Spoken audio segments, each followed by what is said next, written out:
Good morning, podcast listeners. This is Ed Franklin with the Ed Franklin No Limits podcast. Happy Sunday to you. It is May 31st, and as promised, this podcast will drop on June 1st. You can always get a hold of me at edfranklin.nolimits@gmail.com, or you can get on my social media accounts, LinkedIn, Facebook, Instagram, all those accounts I have. If you do happen to watch this video and you're at the YouTube and you're watching on YouTube, please hit subscribe. You won't get emails or anything. It just helps me grow my audience.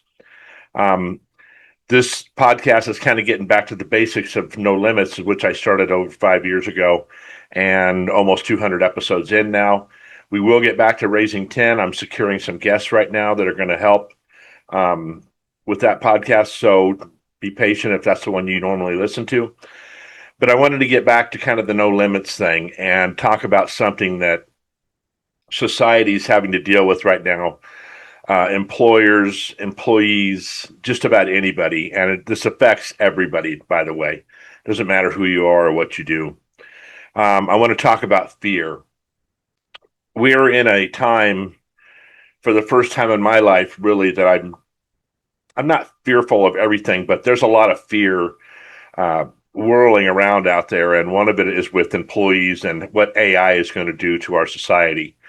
Now, I've been through 9/11, and I've been through COVID, and I've been through, the mortgage crash, and I've been through all those things. And of course, that did, instill some fear in us and what was going to happen to the economy and things like that.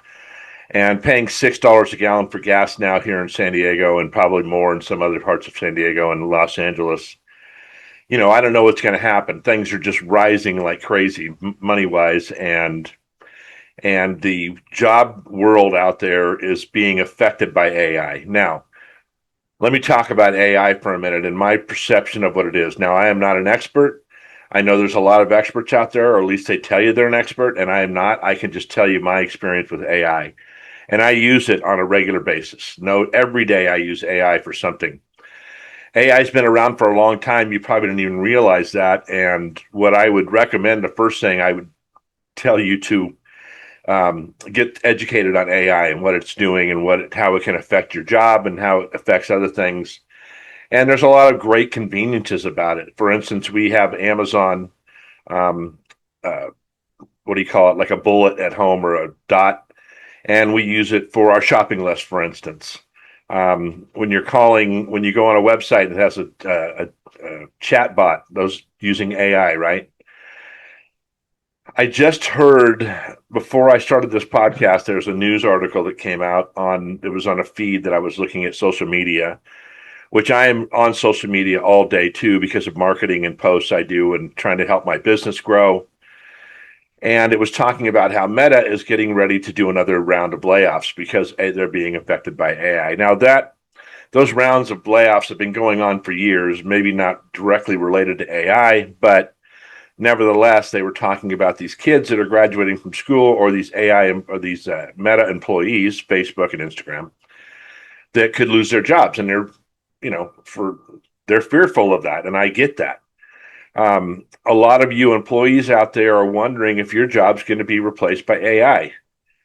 I know some people say it can't be, depending on the job, and others are worried, right? And there's a lot of fear there, losing your job. You got bills to pay, you got kids to raise, you have all these things. Plus, the economy's out of control right now, and we're paying higher prices for just about everything. And the thing is, with a lot of employees, they won't say anything to the ownership or their leaders or their managers, because if they're using AI to do part of their job, they don't want them to replace them. However, the best leaders out there are the ones that are being open and talking to their employees about AI and how they can use it to make their business better or make their jobs even more secure, and so people don't have to worry about it. But most of the leaders out there are just ignoring it because, frankly, they don't know what they're up against. They don't know how it's going to affect their business. And some of them may be worried too. Leaders and mid-management, they could be worried about AI coming and taking stuff they're doing. Leaders fear the truth a lot of times because they don't want to find out how their employees feel about things or about their policies. And I say that part of my business, my Ground Truth Leadership Audit, is about getting leaders to communicate better with the front line, with all their employees. A lot of times a leader will tell a mid-manager something and the message isn't getting down correctly to the front line and it's causing havoc. And I'm telling you, you're losing money if that's happening.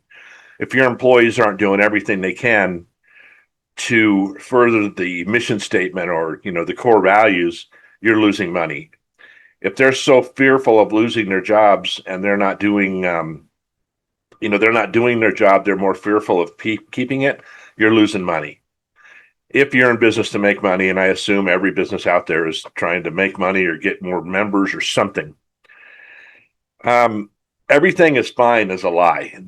When leaderships tell you that everything is fine, I get nervous when that happens, because so many times in my life have I been told we're not selling the company, we're not doing this, we're not doing that, and surely it happens 3 months later. 3 months, 6 months later, they're doing the same thing. I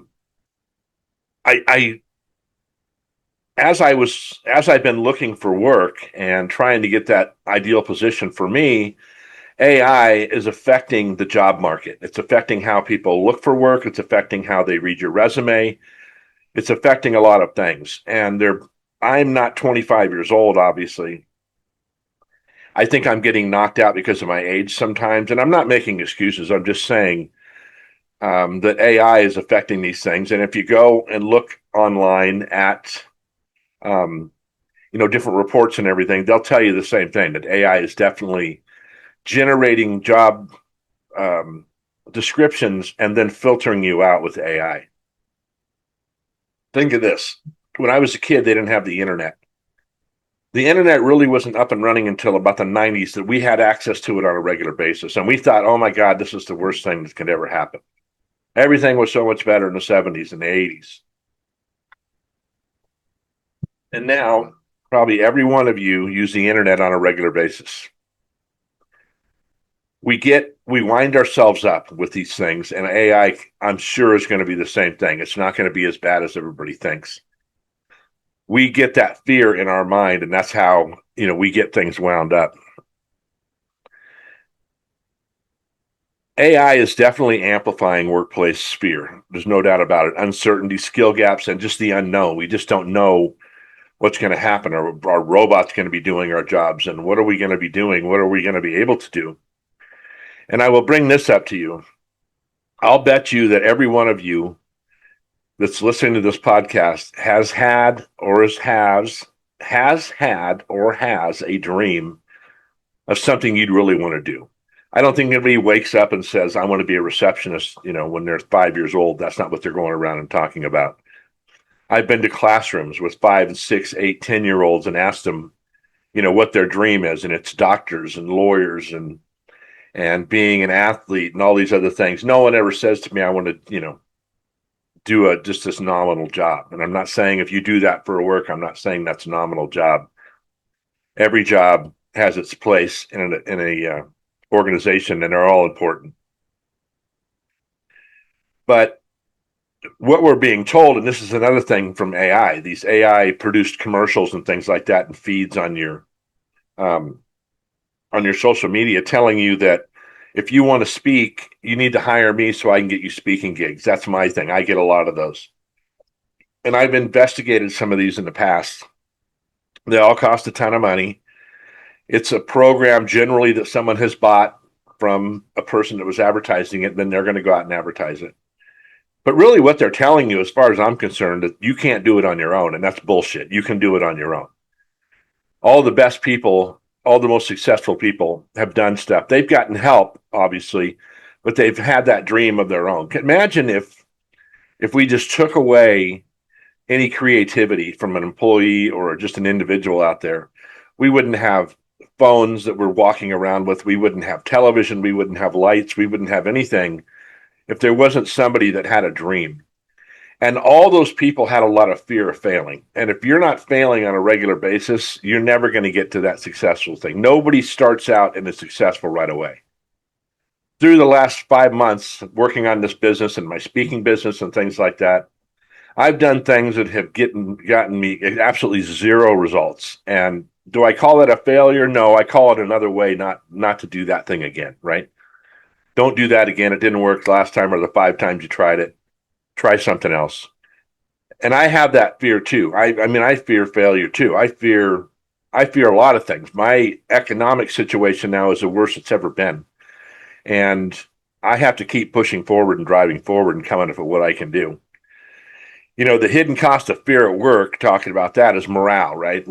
How's the morale in a company that everybody thinks they're going to lose their job because of AI?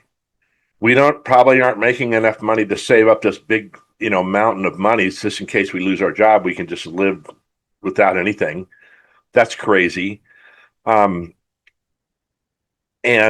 we're not, your employees aren't executing things. You are not executing things like you should be because you're scared and there's fear.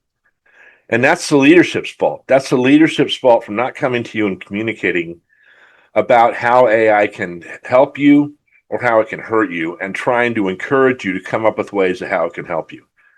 I tell you, if I were you, first thing I would do if you're not familiar with AI is buy a book, go online, get as much information as you can about what AI is doing and what they can take away from you and what it can't. You There's a reason you work where you work and you keep your job. It's probably because you're creative and you're hardworking and you show up. This learning about AI would just give you another reason for them to keep you and keep you around and help you have you help them succeed at a higher level. And like I said, leaders and managers don't really know. There's the fear of the unknown for them too, because not only could they lose their job, but they could lose money. Other companies that are embracing AI, that are using it for a positive, effect on their company, could take business away from you. So I have a note over here that I'm looking at to the left is why people fear their own potential. They dream they dream they're scared to chase. What's that dream you're scared to chase? I'll guarantee you that if you have a dream about something that you're very passionate about, and you could go to work every day and do this job, whatever it is. I mean, it could be anything from, crocheting to, it doesn't matter. It doesn't matter what, writing a book, doing all these things. Anything that you're passionate about, you can make money with. And it doesn't have to have a company to teach you how to do that. You can buy books, you can do some research. But if you're sitting around waiting to see what's going to happen with AI, it could be too late. It's not like it's coming, it's here. Going back to the internet. Remember in 2000, we had this fear of Y2K. What was going to happen? Everybody was scared. We were all nervous. All of our computers are going to shut down. We're all going to have to buy new computers and everything. 2000 came and went, and not a thing happened, right? Again, another piece that we're getting ourselves wound up. Jack Canfield is kind of a motivational speaker kind of guy, if you want to call him that. I really hate the word motivational speaker because I think that motivation is just an emotion that you can turn on and off. And when you're not motivated, that's exactly the time when you should take some action and do something. But Jack Canfield talked about, he used this example. He says, let's say you hate go to the dentist and you have to make an appointment and the appointment's next Friday. So you've got all this anxiety and you're worrying about this dentist appointment to come up. And here comes Monday and Tuesday and Wednesday and Thursday, and tomorrow's the big day, and you're just wound up and you don't want to go and everything. And you get a call in the morning says, look, the dentist had an emergency and they can't take care of you on Friday. You've wasted an entire week or 2 or 3, it doesn't really matter, worrying about something that didn't even happen. We're doing the same thing with AI. We can look at it from afar and be concerned about it, but I don't know if we need to be fearful about it. What you need to do is take that fear and turn it into some action, something you want to do. Maybe it's a job you want that's not going to be affected by AI. Maybe it's something you've always wanted to do on your own. These days, I'll tell you what AI does help you with is you can start a business with just about zero money to get things going. You can do marketing. I have a few programs that I pay for monthly that help me with, photo editing or video editing. My podcast really has cost me nothing. I use Zoom, so there's a little charge that month, but in the whole scheme of things, it's very, very inexpensive for me to do what I've done. And it was through education and educating myself about AI, video editing, sound editing, lighting, all these different things. Now, this isn't a perfect studio setting that I'm talking to you from right now, but it's better than a lot of podcasts that are out there. And it doesn't really matter. What I want you to hear what I'm saying and how I'm really trying to help you. I think that you have way more potential than you think you do. I'm guaranteeing it. If I was able to sit down with you for 30 minutes, 40 minutes, I could draw out in you so much potential, so much confidence that you don't even think you have. But what happens is we sit around and we worry about things, which affects our self-esteem. It gets that fear, our anxiety goes up. We do all these things. But I can tell you, if you're just going to sit still and not pay attention to what AI is doing, and you're just going to wait it out, it could prove to be the worst thing you've ever thought of in your life. There's a lot of things that AI can help with. There's a lot of positives to it, and there's negatives. There's always both sides of things.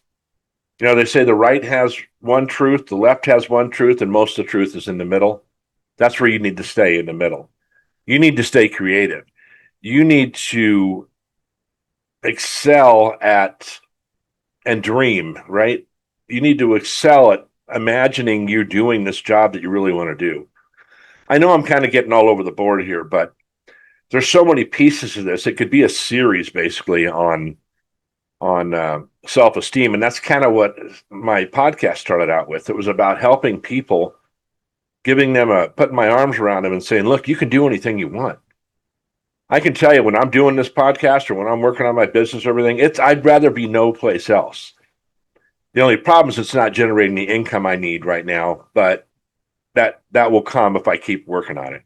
And if you don't give up, if you just keep doing those little things that are going to help you. You all have a special talent. You all have a calling too. I really believe that.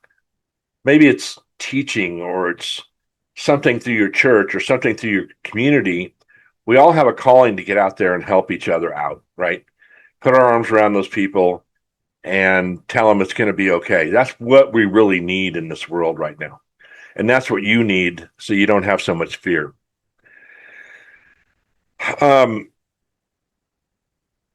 I had a bunch more notes, and I started this podcast a few times last week, and I don't have the notes available because it got too daunting. And all I really wanted to do is make a point to you that if you want to do something in your life, if you have a calling,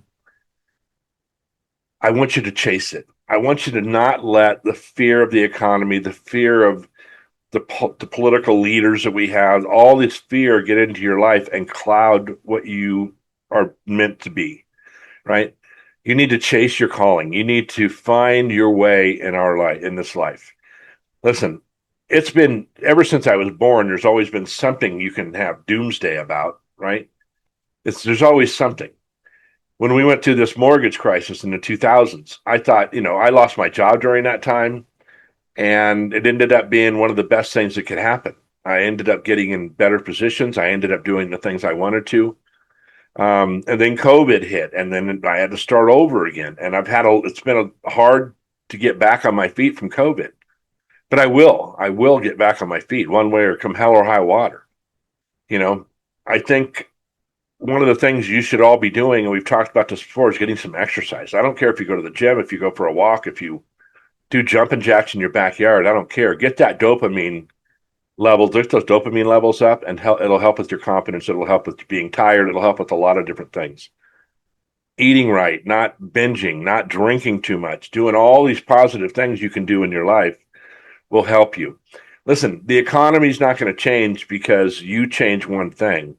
But if you change one thing, your economy can change. You understand that? So we got to stop living in fear, man. I know you're worried about money and bills. I am too. We're all worried about that. I don't know how I'm going to pay for the next thing, but somehow, some way, we're getting by, and I'll get back to where we were. I did something, I don't know, kind of stupid yesterday. I was looking for a particular photo that I know I took, and I just couldn't find the photo. But as I was looking through those, I saw a lot of other photos that we had taken, thousands of photos, by the way. when the kids were going to prom and when they were at home and during the holidays and all these things. And it kind of made me feel bad at one level, but it also motivated me to say, you know what, I want to get back to that. I want my life to get back to that norm. That was my normal for many years. And I want to get back to that being normal again. You have that normal you want to get back to too. Now, if you're doing great and there's no problems in life and you're making tons of money, God bless you, man. Good for you. It's just not everybody's in that situation. And I know a lot of you, again, you keep using that word fear. Fear can paralyze you. Do not let fear paralyze you. You do not know what's going to happen tomorrow, and it doesn't matter what happened yesterday. We don't know what the future's going to be. People can try to predict it all the time, and they're wrong all the time. By the way, a good metaphor for that is I'll have these videos come up about working out and about how you should do this and not this and not that and not this, and they all contradict each other, so they all can't be right. And they're not all right. I understand if you believe in a certain thing, that's great. Do it. Do that certain thing. Leave everybody else alone. You all have that calling or that talent or something. Don't let people tell you that you need them to be successful. You don't. You need to do it. You need yourself to be successful. Just keep working on things. One of the things I do in my life is I try to create business videos for content for people to advertise their business. I cannot believe how much resistance I get that people don't want to spend money on a video, which is very inexpensive and proven to be great advertising, but they won't do it. But if you watch all the big popular companies, they got videos. Why do they have videos and you don't? And they don't, these small businesses. Do you think they'd spend money on a video if it didn't help them? Do you really think a company like Apple is going to advertise, do a video, do whatever they do, and it costs them money and they don't make any money? Are you crazy? These companies, we should be modeling our life after some of these companies and using the resources we have out there. You can pay somebody to help you with anything or get information or buy a book. I bought a book on AI. That was where I started. I figured, well, I'll buy this book and I'll read it. It blew me away how long AI has been around and what it's been used for. And we don't know what it's going to be used for in the future. We're getting all these stories, and it's a lot of times it's just fear mongering. It's just people trying to scare you into spending money on something so you won't be affected. If it's going to happen, I don't care how much money you spend on it, it's going to happen. You know, if we're going to have robots at restaurants and grocery stores and all those things, if it happens, it happens. I mean, I don't know, what are you going to do if you can't stop it? So again, don't let this fear override your talent. Don't let this fear override your motivation and your inspiration. I swear to you, whatever is your passion, you can make money doing.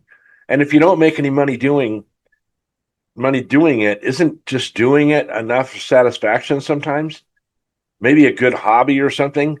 Get out, stop watching TV, go do something, exercise, do your hobby, do your craft, do whatever, and then figure out how to make money doing it.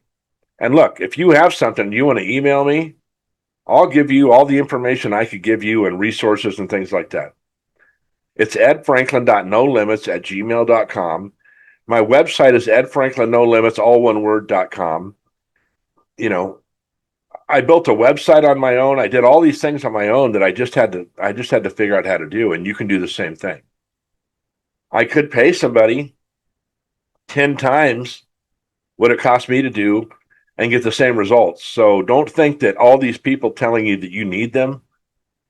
It's just a way for them to do something easy and not have to put the work in and get money from you. And most of it's scammy, right? It's just really a scam. Listen, I'm telling you, AI has good parts and AI has bad parts, right? You are all good, right? You can get over your limits by doing a lot of different things, depending on what that limitation is.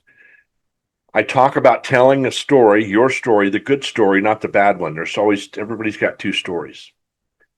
Your self-esteem is all on you. It's not about the government. It's not about anybody else telling you you're bad. It's about you looking in the mirror every day and telling yourself that you love you, right? And just dealing with what you have, how you look, all those things. It's okay. You're a 1 in 400 trillion miracle. That was the odds of you being born. You have a purpose in life. You have value to your friends and family and society and community and all those things. And you can succeed because I could take you to a place where there's 1,000 stories that were worse off than you that are now people that are successful. Right? My last pillar to my no limits is excuses. Stop making excuses. Okay. Go to the gym, go on the walk, eat the right food, go to bed earlier, get off of fucking Netflix, get off of all that stuff and start being a little bit selfish and taking care of yourself. Right? You taking care of yourself is going to benefit the people around you. I guarantee you. It's going to benefit your kids, your parents, your siblings, your friends. It's going to benefit all of them. I tell you, I could go on and on and on about fear, but the more we talk about it, the more you're going to have. So listen, this is the Ed Franklin No Limits podcast. This is the first time I've done one that wasn't kid related since August of last year. More of these are coming, better topics. Get over the fear. Understand that your managers, owners, and other people don't understand AI, and they're worried as much as you are, right? The best leaders are going to communicate with you. The leaders that aren't so good are going to just not talk to you about it. They're not going to communicate. Listen, I hope that everything works out with you and your job and, you keep going and doing what you're doing. But the more you learn about AI, the more you might find that you could do a better job if you were able to use it a little bit here and there. So don't be so quick to say, I hate AI and I don't want anything to do with it. Find out what you don't want anything to do with. Look into it. It's not all bad, believe me. This is the Ed Franklin No Limits. No Limits. Now I'm talking crazy. This is the Ed Franklin No Limits podcast. I hope you have a fabulous week. June's here, summer's here. Go out and get some vitamin D. It's good for you. And keep listening, keep saving, keep sharing my podcast. And if you need anything, contact me on my social media or at edfranklin.nolimits@gmail.com. Keep going, man. You're going to make it.